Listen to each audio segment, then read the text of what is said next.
Assalamualaikum warahmatullahi wabarakatuh. Sholawat serta salam semoga tercurah kepada Nabi Muhammad Shallallahu alaihi wasallam. Apakah Anda pernah membayangkan, ketika kezaliman makin merajalela, dan rakyat kecil hanya bisa pasrah, adakah yang akan berdiri untuk mereka?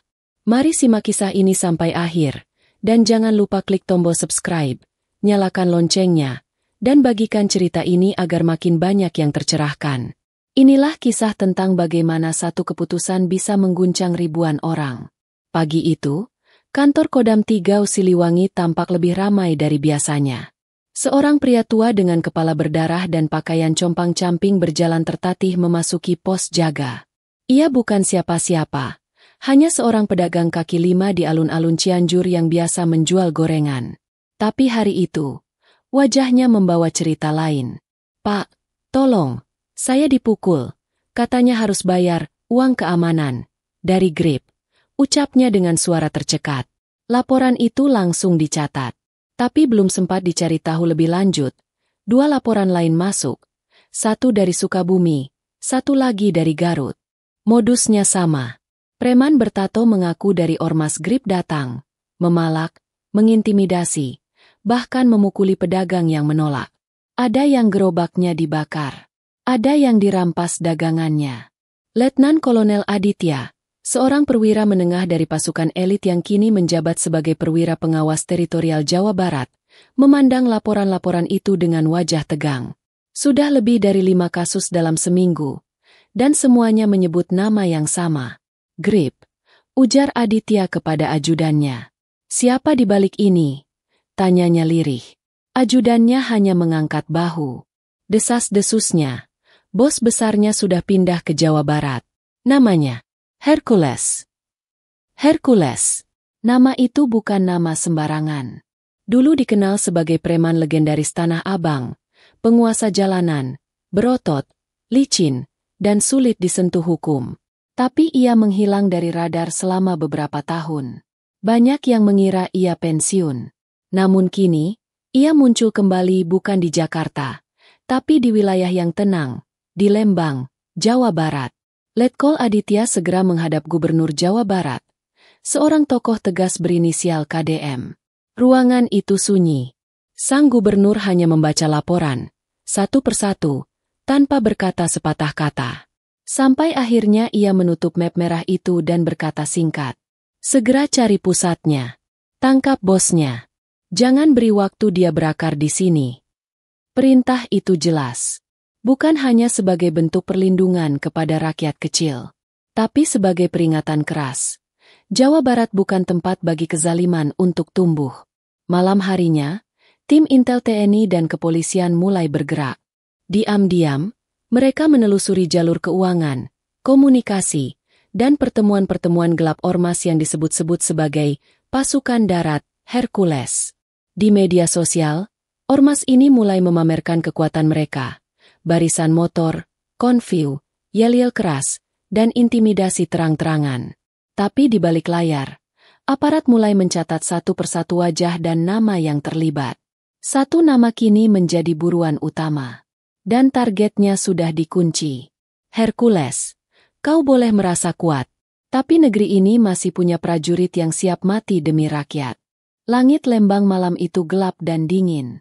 Kabut turun pelan menutupi perbukitan, seolah menutupi rencana besar yang sedang disusun dalam senyap. Di sebuah rumah mewah terpencil, dikelilingi pagar tinggi dan kamera pengawas di setiap sudut, Hercules berada di dalam, duduk santai sambil menatap layar CCTV. Ia tahu dirinya sedang diburu. Tapi Hercules bukan orang yang mudah panik. "Kalau mereka berani datang, aku sudah siapkan kuda-kuda," gumamnya, sambil menyeringai. Namun malam itu, bukan sekadar aparat biasa yang bergerak. Letkol Aditya sendiri turun langsung, memimpin operasi senyap bersama satuan gabungan dari TNI dan kepolisian. Lebih mengejutkan lagi, sang Gubernur Jawa Barat, KDM, memutuskan ikut turun ke lapangan. Ia mengenakan jaket hitam tanpa lambang jabatan. Wajahnya tegas dan fokus. "Negara harus hadir. Saya ikut malam ini," katanya tegas, menolak duduk di belakang meja. Tim bergerak dalam formasi terencana. 5 mobil taktis tanpa sirine meluncur pelan dari arah Cimahi menuju Lembang. Komunikasi dijaga dalam mode diam. Semua senjata dalam kondisi non-mematikan. Karena KDM menekankan satu hal. Kita tangkap hidup-hidup. Tak ada kekerasan kecuali terpaksa. Pukul 2 dini hari, tim sudah mengepung rumah Hercules. Letkol Aditya memberi isyarat. 2 penembak jitu di atap seberang mengamati seluruh jendela. KDM berdiri di sisi kendaraan komando, memegang HT dan memantau langsung dari layar drone yang menyorot atap rumah. Target terlihat di ruang tengah. 4 pengawal. 2 bersenjata. Lapor suara dari unit drone. Aditya menarik napas, lalu memberi aba-aba. Tim 1, pintu depan. Tim 2, sisi garasi. 3, 2, 1 masuk. Suara granat kejut meledak. Pintu depan dijebol. Asap putih mengisi ruangan. Dalam hitungan detik, semua pengawal dilumpuhkan. Hercules berdiri dari sofanya, mengangkat kedua tangan, tapi matanya menyala penuh amarah. Kalian pikir kalian bisa lumpuhkan saya begitu saja? Aditya mendekat perlahan. Kami bukan datang untuk berpikir. Kami datang untuk bertindak. Tanpa perlawanan berarti, Hercules diborgol. Tapi sorot matanya menyiratkan sesuatu yang lebih besar. Ia menatap gubernur KDM yang baru masuk ke ruangan. Kalau kalian berani menahan saya, kalian harus siap menahan 50.000 orang yang akan datang mencariku. KDM hanya diam sejenak, lalu berkata pelan namun tegas. Negara ini tidak takut pada angka. Kami berdiri untuk yang tak punya siapa-siapa. Kalau kau punya 50.000, kami punya 50 juta rakyat yang siap melawan kezaliman. Malam itu, Hercules resmi ditangkap. Tapi peringatan yang ia lontarkan bukan sekadar gertakan. Di tempat lain, ponsel-ponsel para anggota Ormas mulai berdering. Kode sudah diberikan. Dan mereka bersiap. Sementara itu, Letkol Aditya dan Gubernur KDM menatap layar peta pergerakan dari pusat komando. Pertempuran belum berakhir. Yang lebih besar justru akan dimulai. Pagi itu, langit Bandung tampak cerah, tapi udara dipenuhi ketegangan. Media nasional sudah menyebarkan berita penangkapan Hercules. Foto dirinya dalam borgol, diapit pasukan bersenjata, terpampang di mana-mana. Tapi di balik layar, badai mulai membentuk diri. Markas grip di berbagai kota mulai bergerak. Grup-grup WhatsApp internal penuh dengan seruan perlawanan. Video singkat Hercules yang disebarkan diam-diam, dengan wajah penuh luka kecil, namun tatapan menantang, memicu kemarahan massal. Kalau saya ditahan, maka itu artinya negara sudah menabuh genderang perang. Lebih dari 50.000 anggota Ormas Grip disebut sudah mulai mengatur koordinasi. Beberapa laporan menyebutkan bahwa konvo kendaraan dari luar daerah mulai masuk ke perbatasan Jawa Barat. Mereka tidak membawa senjata api, tapi membawa pentungan, rantai, dan niat buruk. Letkol Aditya bersama Gubernur KDM duduk di ruang krisis di Gedung Sate. Ini bukan lagi urusan kriminal biasa, ujar Aditya sambil menunjuk laporan satelit. Kalau kita biarkan, mereka akan memulai kerusuhan besar. KDM hanya diam sesaat, lalu berdiri. Hubungi Panglima Kodam dan Kapolda. Saya minta status darurat terbatas. Kita lindungi warga. Kita jaga pasar, terminal, sekolah, masjid semua titik yang rawan. Sore harinya, seluruh satuan BRIMOB dan TNI diperintahkan siaga 1. Pasukan disebar secara strategis di titik-titik rawan seperti Stasiun Bandung, Terminal Lewi Panjang, alun-alun Cimahi, dan kawasan perbatasan seperti Cikarang serta Tasikmalaya. Namun konflik tidak hanya terjadi di jalanan. Seorang pengacara kontroversial muncul di media, mengaku sebagai kuasa hukum Hercules dan menyampaikan ultimatum. Jika dalam 2x24 jam klien kami tidak dibebaskan, maka akan ada mobilisasi besar-besaran dari simpatisan dan anggota GRIP ke seluruh wilayah Jawa Barat. Kami tidak bertanggung jawab atas kerusakan yang bisa terjadi.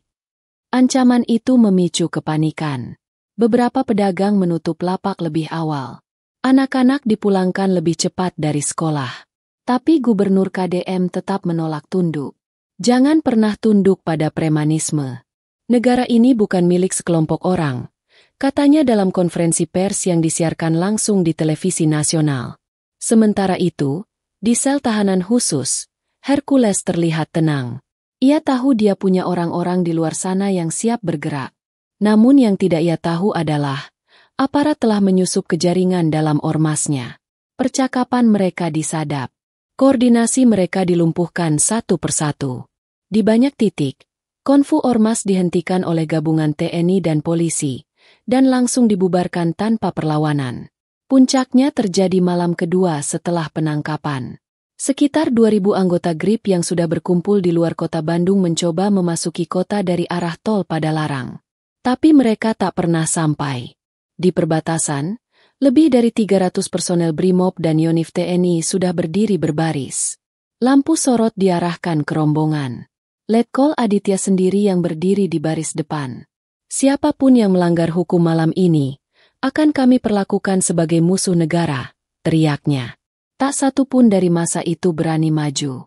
Mereka memilih mundur. Hercules melihat laporan itu dari berita televisi dalam tahanan. Matanya memerah. Ia sadar kekuatan yang dulu menakutkan. Kini hanya tinggal nama. Di sel sepi itu, ia memejamkan mata. Jadi beginilah akhir kekuasaan jalanan. Malam itu, lapas khusus Gunung Sindur terasa lebih sunyi dari biasanya. Hercules, yang kini resmi berstatus tahanan, ditempatkan di sel isolasi berpengamanan tinggi. Tapi meskipun ia sudah berada di balik jeruji besi, pengaruhnya belum sepenuhnya padam. Dari balik penjara, Hercules mulai menjalankan rencana lain. Ia menolak semua pemeriksaan psikologis dan penyelidikan tambahan. Namun diam-diam, ia menyelundupkan pesan-pesan pendek keluar melalui jalur kunjungan yang dimanipulasi. Orang-orang dekatnya yang berpura-pura menjadi kerabat datang setiap pekan. Dalam bisikan, mereka membawa kode dan perintah. Plan B, gerakan basis bawah. Jangan lewat media. Pakai jalur pesan suara dan anak-anak muda. Kota kecil dulu, baru ke tengah. Itulah isi salah satu pesan suara Hercules yang berhasil direkam diam-diam oleh petugas sipir yang menyamar sebagai penjaga biasa. Di luar, para loyalisnya mulai bergerak diam-diam. Alih-alih melakukan demonstrasi besar-besaran, mereka menyusup ke pasar-pasar dan terminal, memprovokasi warga untuk menyalahkan pemerintah atas penangkapan semena-mena. Narasi digiring, seolah Hercules adalah korban fitnah politik. Akun-akun anonim di media sosial mulai mengangkat tagar, bebaskan Panglima Rakyat. Namun tim intelijen TNI dan kepolisian sudah mencium rencana ini jauh hari.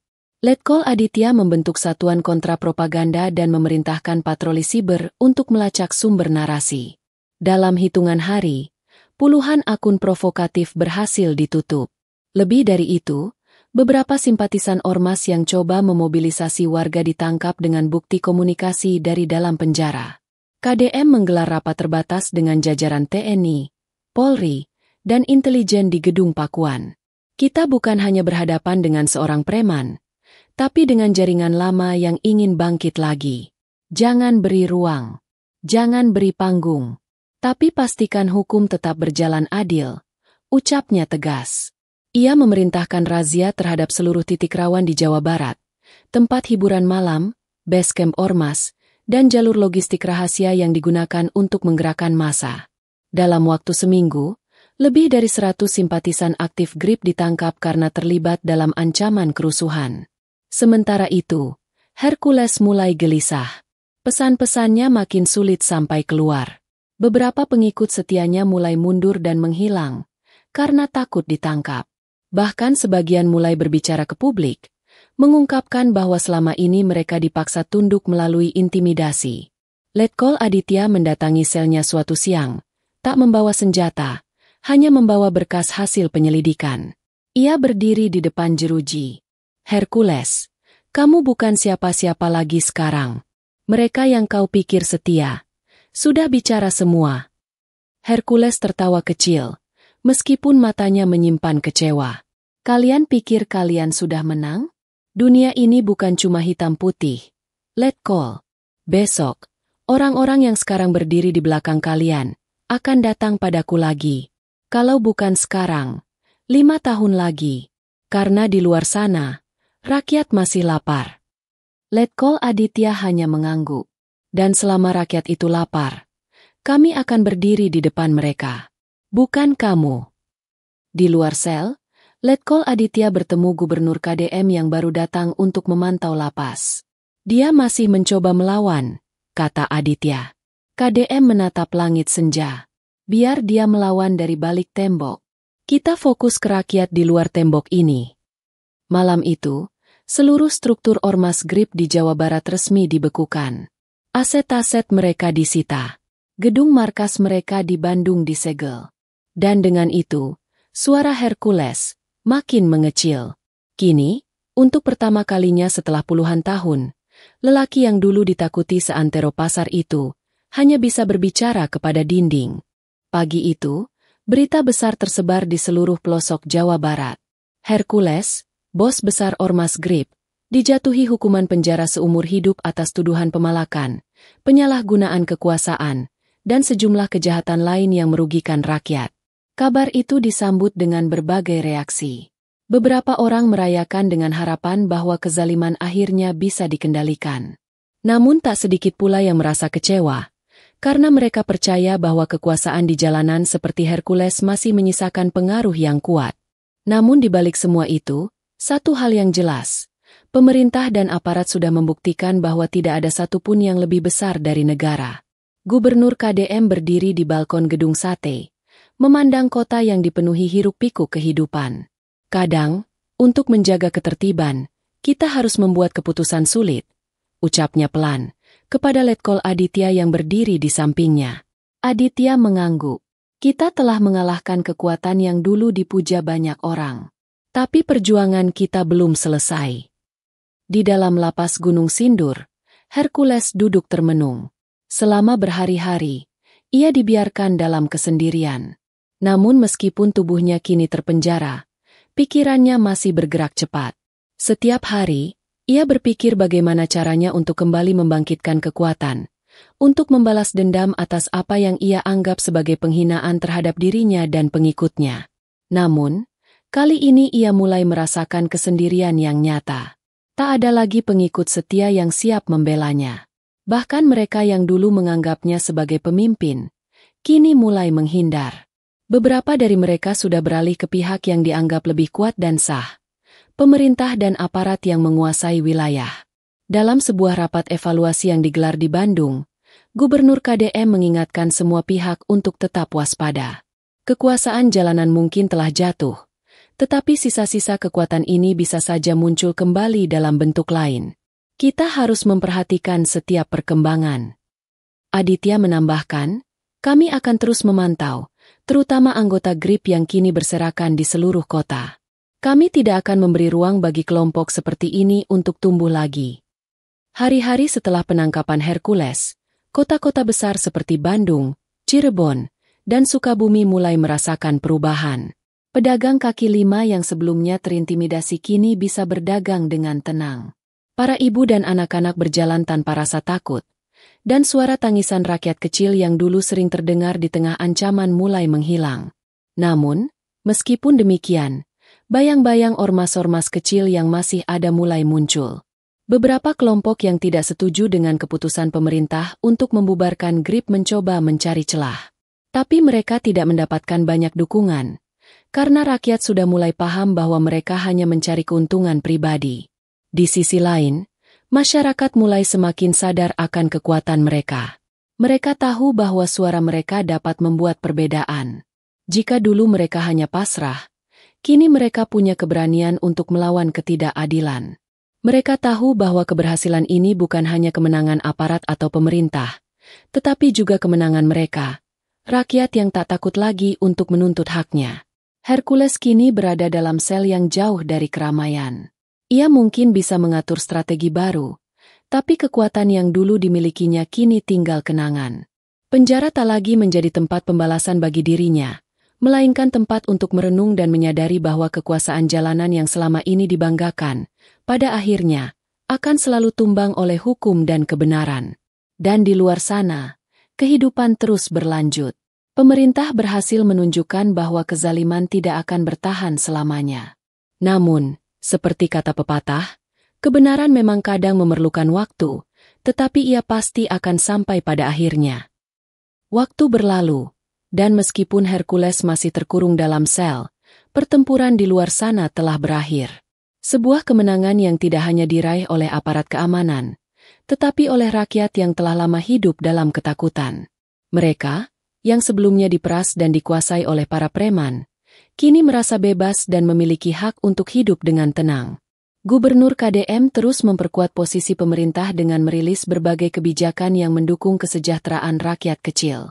Pedagang kaki lima yang dulu dipala kini diberikan perlindungan hukum, dan kawasan kumuh yang penuh dengan ancaman ormas diberdayakan untuk berkembang dengan lebih baik. Ini bukan hanya tentang menangkap Hercules, tapi tentang menjaga keadilan bagi setiap orang yang pernah terpinggirkan, kata KDM dalam salah satu pidatonya yang disiarkan di televisi nasional. Letkol Aditya dan pasukannya kini berfokus pada misi menjaga keamanan dengan memastikan tidak ada lagi kelompok seperti GRIP yang bisa merusak kedamaian. Ini adalah kemenangan bersama. Kita harus menjaga agar sejarah ini tidak terulang, kata Aditya saat memberikan laporan kepada KDM. Namun meski keadaan semakin membaik, Letkol Aditya masih menjaga kewaspadaan. Selalu ada potensi ancaman baru. Kita harus tetap waspada, ucapnya, menyadari bahwa meskipun kekuasaan jalanan yang dipimpin Hercules telah runtuh, ada banyak pihak yang berusaha mengambil celah untuk mengisi kekosongan yang ditinggalkannya. Di balik tembok penjara, Hercules merenung tentang masa lalunya. Selama bertahun-tahun ia membangun kekuatan dari ketakutan dan ancaman. Tapi ia sadar, akhirnya kekuasaan yang dipupuk dengan kebohongan dan ketakutan tidak akan bertahan selamanya.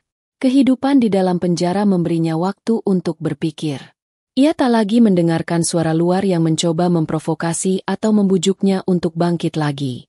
Selama berhari-hari, ia hanya berdiam diri, memikirkan setiap keputusan yang telah ia buat. Namun satu hal yang pasti, ia sadar, orang-orang seperti dirinya tidak bisa terus hidup dalam bayang-bayang. Malam itu, saat semua terlelap, Hercules hanya menghela napas panjang. Ia tahu bahwa apapun yang terjadi, semuanya telah berakhir.